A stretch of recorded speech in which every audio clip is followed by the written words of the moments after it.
It's about the almighty dollar, and when it comes to gangsters, man, there's more gangsters in world governments than any crime families.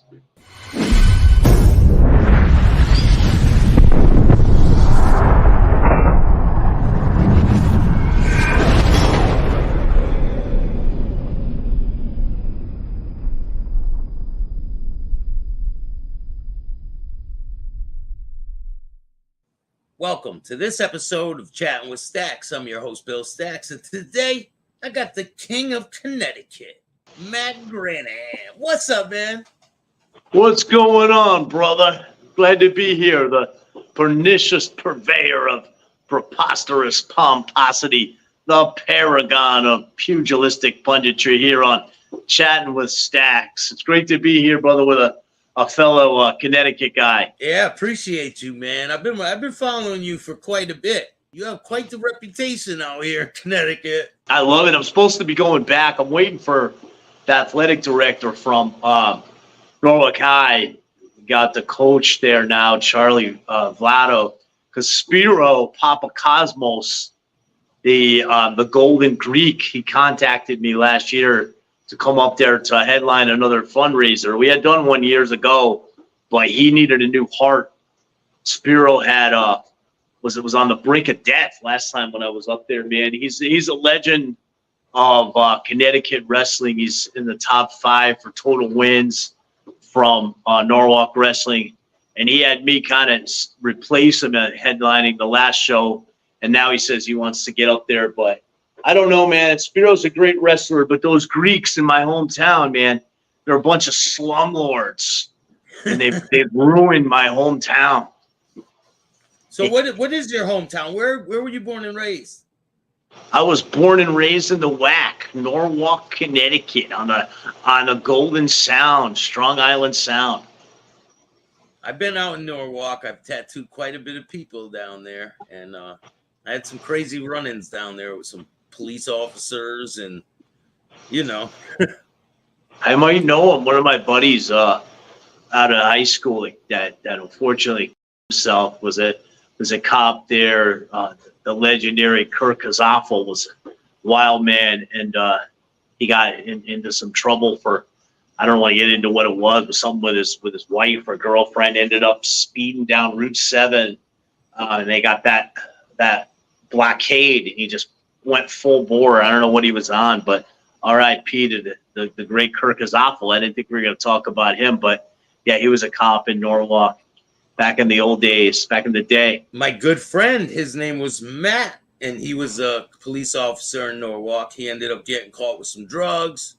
He ended up going to rehab. We went to rehab together. It was crazy. He got caught with a girl getting fellatio in the rehab room. He got kicked out. It was crazy.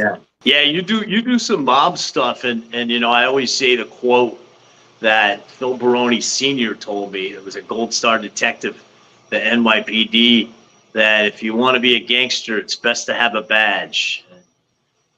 That's how it is all over the world. The guys with the power are the ones with the badges, and I know you had my buddy Larry on, Larry Mazza. He's got a crazy story there with the whole deal with the FBI and the feds, man. It's insane. A lot of them stories are crazy. Yeah, man, you had a wild life too. I was watching you interviewed on you're coming up and how you got pinched a bunch of times as a really young man. 13. Yeah. Bristol, Connecticut. I remember Bristol, of course. I think most people know Bristol from ESPN. Yep. Yeah. And you said the hunting club you used to go to. Yeah, right? Bristol Hunt Fish Club. My dad used to take me up there all the time, man. Yeah, I mean, I grew up in Norwalk, a good solid family there and friends. I've been out of Connecticut almost 20 years now, but it's still home to me. Back in the day when you were growing up in Norwalk, there was a mob presence. I know you can't talk about a lot because you didn't cooperate. Like a lot of people that come on the internet, they talk about things and other people, they don't care, I guess. I don't know, but so yeah, what I always tell people, and I had a lot of conversations with guys like Larry about this, and Frank Pontillo, a lot of the New York type guys. Is, you know, in New York, they're so flashy and they're so showy with their social clubs and everything. And in Connecticut, back in the day, the 80s and the 90s, nobody really talked, you know, and you didn't really know what people were up to or who they were. And that's really the way it's supposed to be. You know, in the 90s, the Russians were, you know, in New York and throughout the tri-state were starting to take over. But I always tell people this, man, that, and it's a little controversial to say, but I always say that the largest and most powerful organized criminal organization in the world is the U.S. government. Of course. I mean, my God. I mean, there's no greater gangster right now than Netanyahu. He was up on embezzlement charges, people protesting in the streets, but he still keeps his power. And you talk about bodies, man, he's slaughtering tons of innocents, which disgusts me, because in the traditional Italian mob, you're really not supposed to ever hurt bystanders. Not that that doesn't sometimes happen, but no matter what color they are, race, it doesn't matter, right? Well, this whole thing is all about oil, man. It just came out. It just came out yesterday about all of the oil in Gaza, and they knew that beforehand. So I mean, I do a lot of stuff with Pat Miletich, and shout out to the great Pat Miletich. We just did a video together, and Pat, like Pat says, always follow the money, man. It's never usually about religion. It's about the almighty dollar. And when it comes to gangsters, man, there's more gangsters in world governments than any crime families. Gangsters wear suits now, man. They wear suits. Man. And it's kind of always been that way. You know, I'm working for Bobby Kennedy now, Bobby Kennedy Jr. I'm a executive consultant for a super PAC, which I got into that from one of the lawyers that I work with down here. And so if you go back and you look at the Kennedy's family, you look at PJ, you know, he made a lot of his money legitimately with the bars and such, but he was also big time loan shark and had tons of loan sharks working for him. And then when you look at Joe Kennedy, you know, I put the Kennedys right up there with the Rockefellers in the U.S. I mean, they had real power. I mean, he controlled the Maritimes. And I mean, he people will say bootlegger, but he had a loophole where he could legally bring booze in to be distributed by the mob and have them working for him. So yeah, it's all about money and power. The things that people have to realize is kind of figure out where the levers of power are if you want to make money, you know? Yeah. So when you were younger, you were bouncing, right, at a club? I bounced a lot when I was in my youth, coming up through sports and stuff. And I had a relative who had a piece of a couple of strip clubs, and I started bouncing young. I have some great bouncing stories. The biggest fun for me back in the day bouncing was taking the girls to private parties, and that was always a lot of fun. And you know, I legally carried back then. You could legally carry when you were 18. So when you're in that kind of position with the girls, you have a lot of fun, brother. A lot of fun, especially as a young man. I know. I was DJing at a strip club last year in Minneapolis, Minnesota, right across from the Target Center. I had a lot of fun. I love, you know, that's something that I love to do, and I want to give a shout out to one of my best friends. I've had such a bad year with friends passing, but my broadcast partner, the late great Stephen Bonner, we were at Men's Club in Charlotte. We got a chance to guest DJ and host a couple of UFC shows there, and then at another club in Spartanburg.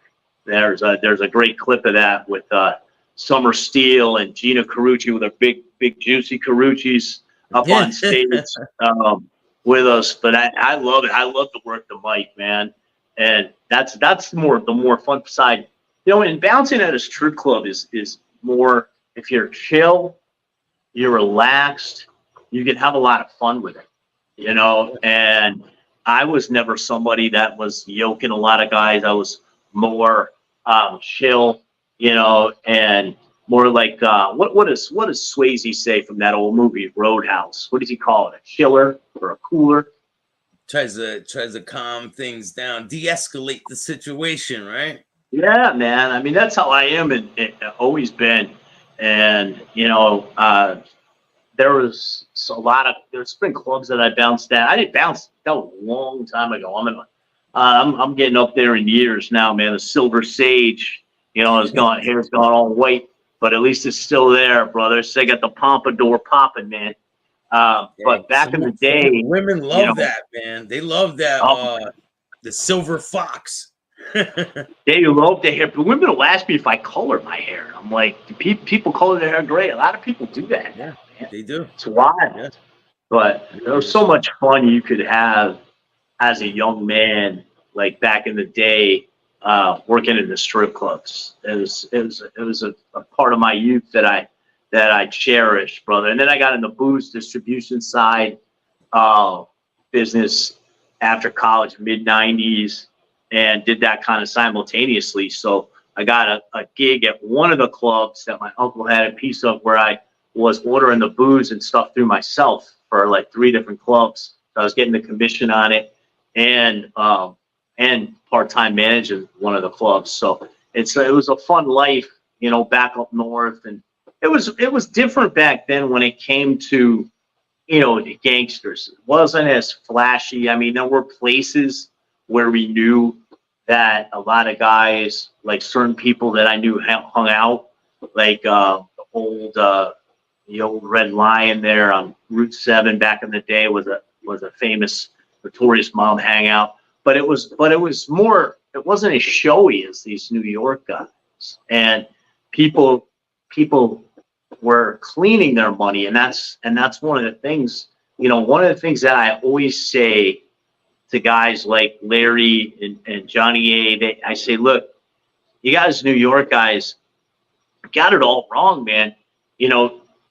Everyone shouldn't end up dead or in prison. If you do it right, you should be able to clean your money and live a good life, man. And that's exactly, and be into legitimate business. Maybe have some people that are working for you, like certain people I knew older than me did back in the day. But yeah, man, it's wild. So that seems to be your show. Like your show is more true crime, like my buddy Hollywood, right? Yeah. Hollywood Wade, man. Shout out to Hollywood Wade. He's a great fucking dude, man. I was hanging out with him in Orlando, and then in Jack. Right? He went to Crime Con. Yeah. He was out there. We were hanging out at the pool, man, for that. And then I was hanging out with him up in Jacksonville, Florida, back about a month or so ago. And he wanted to get on the Baroni thing, and I can explain that deal. So the law firm here in Florida that is in Boca Raton, I was hosting their podcast and doing their reels for their people, and working in marketing, doing the reels for their lawyers. We had everybody on that podcast. It was old Evan Golden that used to host it. He was from Ivana Young Man, Ivana Trump's show, and I was just partying at their house, and they asked me to start doing that. So I was very connected working with those guys, and they're a powerful firm, man. Like, just to give you an example, like their number 3 on their executive board is the president's brother, Frank Biden. And these guys go to like $12,000 dinners routinely for Governor DeSantis. So they're work both sides, both sides of the aisle. And when Phil got in trouble, Angela contacted me, his wife, his ex-wife, because Phil and I have been close for a long time. And I was able to get him to sign with a group of attorneys that successfully did the NFL CTE cases, the brain trauma cases. Yeah.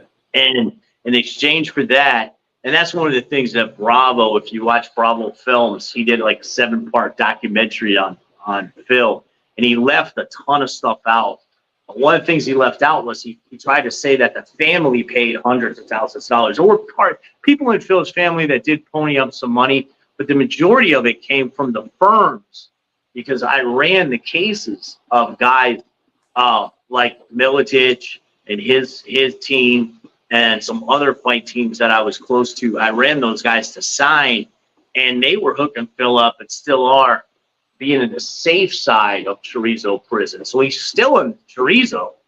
I mean, he could go into general population of Chorizo if they don't stop greasing him. Because everything in Mexico, I mean, you talk about the cartels being a true crime thing. Everything's all about the money and the payoffs with the cartels, man. Yeah, if you got money, you're gonna live pretty good out there, right? Oh God, I mean, they bring in hookers. You know, drinking tequila. Phil was out smoking some weed with 2 hookers on his lap, singing "My Way" like karaoke, training guys and stuff. And he's just like a club man. But Phil's a great guy and a great friend. But going back years, I mean, he had bad CTE, so he was the perfect patsy, man. I believe he was a patsy because I know a lot of things, and I listened to some calls with him out of the prison. I know he was a patsy and he didn't do it. And I know kind of like how he was set up. And the investigators that the firm had, 2 former Mexican DAs, they pretty much discovered what happened. But it doesn't matter. This is what I tell people about Mexico, man. It's not all margaritas and senoritas. It doesn't matter down there if you're innocent or guilty. It's all about the Benjamins, man. It's all about the pesos. So if he has the right amount of money, would he be able to buy his freedom? He could buy his way out, but the problem with that is they could really screw you. And the firm Garcia, that's very connected in Mexico, they're south of San Antonio. They're a big law firm. They presented that to the family, but they also presented that the big caveats, which is that a lot of times what happens is they set you up and they pick you up again, and you have no recourse. So yeah, like they take the money and then you're shit out of luck and you're going back to prison. They fuck you, man. They fuck you, and I mean, pretty much figured with Phil's case, where's he gonna go if he comes back here? He's got charges in New York, so. But right now he's in a safe place. But it's a warning to people about going down to Mexico and kind of getting off the reservation or away from the resort, man. It can be pretty hairy down there, brother. You want to explain like what happened with Phil for the people that don't know? Sure. There's a woman who was murdered, and it was on New Year's Eve that it took place.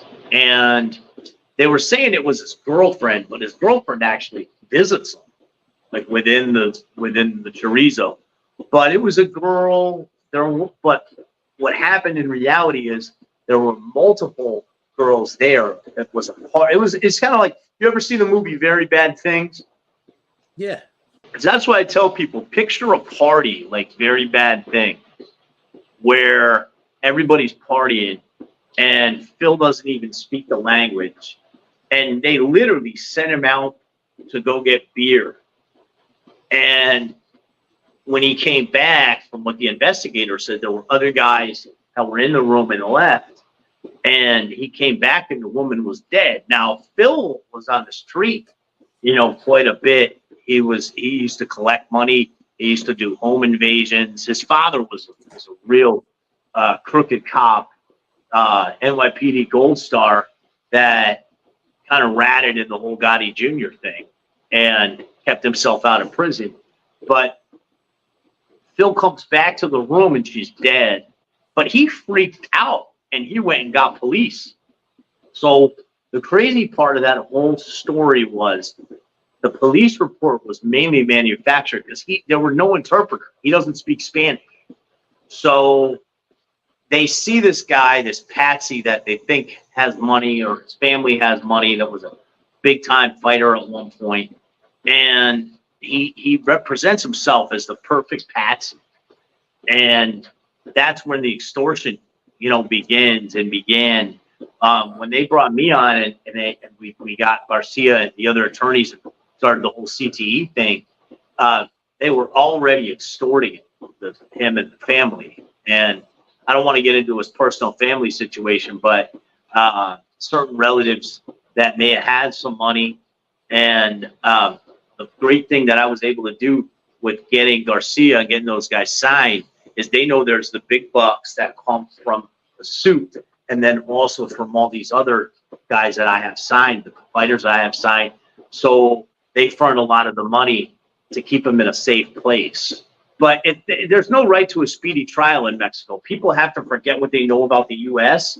because it's not like you're waiting on a trial. They can keep you down there for years, several years, 10, 15, 20 years. And a lot of times what they do is they put you back in general population where, as an American that doesn't speak English, there's a ton of shankings and killings in those prisons. Those prisons are miserable places. Yeah, they're dangerous down there. Do you know how much is it for somebody to be safe down there? Like if they're in prison, how much do they pay for someone's safety? Well, one thing you have to consider there is the peso. It's very cheap to live in Mexico. So it's not like dollar for dollar. So your 10 grand is going to be worth 80, 90 grand. So it doesn't sound like a lot, like what they're paying, but they pay it over time. So it's more in the thousands and tens of thousands. It's not like Bravo said where it's hundreds of thousands to be in a safe place. It equates to that in Mexican money, but in American money, you're talking about, tens of thousands of dollars. Yeah, so like a 20 grand would probably keep you safe for quite a while. Over some time. Yeah, but then what they'll do is, like they did to Phil, they brought this hooker in, this pro in, and she gave him crack, and then they videotaped him acting all crazy, and then they re-extorted. So they're always playing the game. They're always trying to milk you. It's not a good situation to be in. Doesn't sound it, man. Not at all. Wait, I'll tell you the place I think to go now, man, is Peru. I have a buddy that's kind of like he was a cop here in Florida, in Tampa, and he's an expat now, so he kind of half retires to Peru, and he's down there. I think it's called Manchua, the beach area, and in Peru, $1,000 a month, you're in the top 10% of financially, so you can live like a king down there.